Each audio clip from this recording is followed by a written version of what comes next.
Macmillan Audio presents The Fallon Blood by Robert Jordan, writing as Reagan O'Neal. Read for you by Raphael, Corkhill.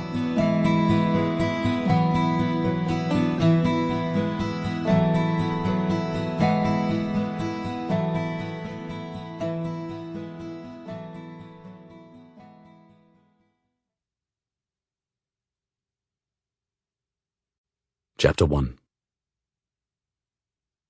The English wind blew the dust of the road in Michael Fallon's face, as it had for miles past, and cut through his thin shirt and his flesh as well.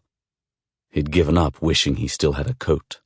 That had gone 2 days before, for a stale loaf of bread and a small mug of beer. He had been lucky to get that much, and knew it.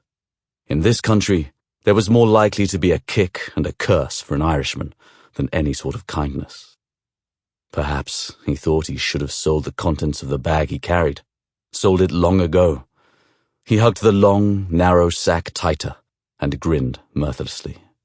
It gave him a piratical look, with the high cheekbones and hook nose a long-ago Spanish ancestor had bequeathed him.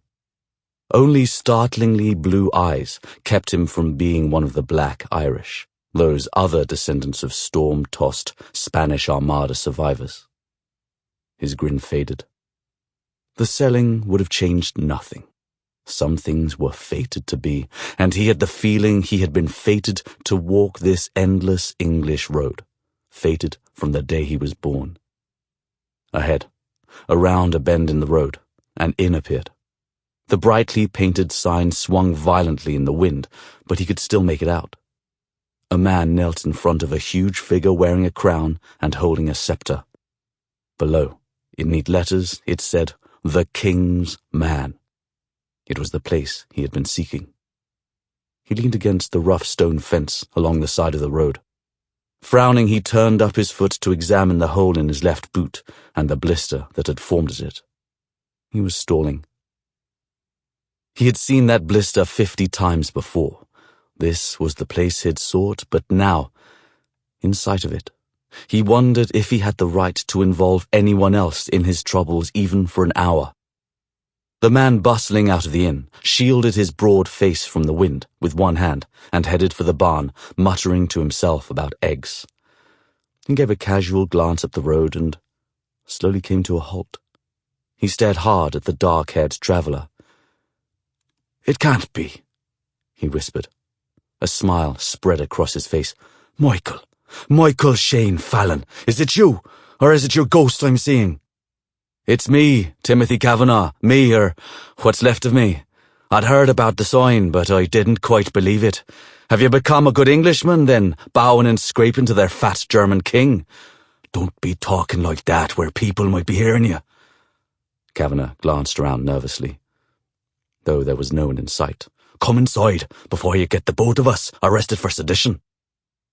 At the door, Michael stopped for a last look down the road. His resolve hardened. If they came, let them come, and be damned to them. He turned and strode inside. A dozen tables stood on a well-scrubbed floor, with chairs instead of benches at every one.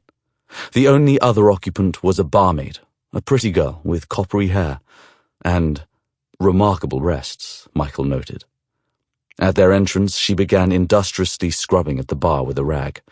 "Out with you, girl," Timothy said. "Gather those eggs before I take a switch to you, and don't come back here till it's time for the custom to come."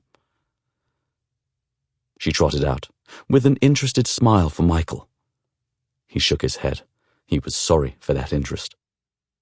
While Timothy drew 2 mugs of ale, he laid his bag on the table. A quick tug at the drawstring revealed the hilt of a sword.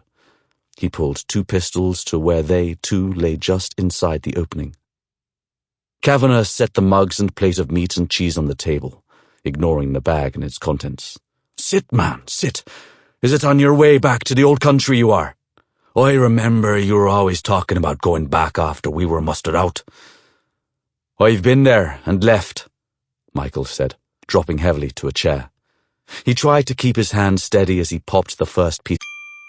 Sample complete. Ready to continue?